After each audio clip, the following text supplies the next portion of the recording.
Ari nagidyaho. Ito nga pala yung mga available units natin ng mga binibenta ngayon. So unahin natin itong Honda RS125Fi 2018 model nga pala ito. Ito ay all stock, complete papers. Ayan, nakaplaka na. Napakakapal ng gulong, harap at saka likod. Sobrang bago pa. All stock ang makina, standard, hindi nabuksan. Ayan, sobrang ganda. Dahil bagong-bago din yung tire niya. Ayan, yung odo niya 54K odo, pero sa makina sobrang sariwa pa niyan mga bossing. Ang issue niyan expired lang.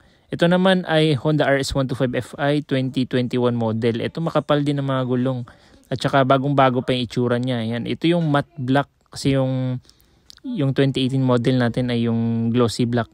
So yung issue niya yung sa upuan, kailangan palitan ng seat cover. 33K odo. So ayan mga bossing. Pag bibilhin nyo to sa akin, ako na bahala sa pagpa-change ng seat cover nito. Kargado ko na yan.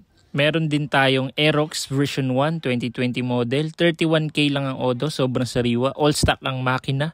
Standard, yan, nakapangbaso pa yung kanyang shock.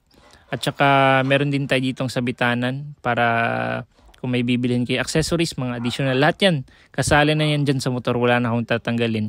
So maganda yung makina nito, all stock. Complete papers, naka-ratlock na pipe kung gusto nyo ng ratlock, pero pag hindi, pwede din natin yan bugahan ng color black na pintura. Yan, ano na din siya, plaka, rehistrado hanggang next year mga bossing. So kung gusto nyo nito, 75K, negotiable syempre. Tapos yung dalawang RSFI, 38K. Ito naman, meron din akong Aerox version 2 ABS, top of the line mga bossing for only 95K. Pero syempre, sobrang negotiable yan basta sa akin.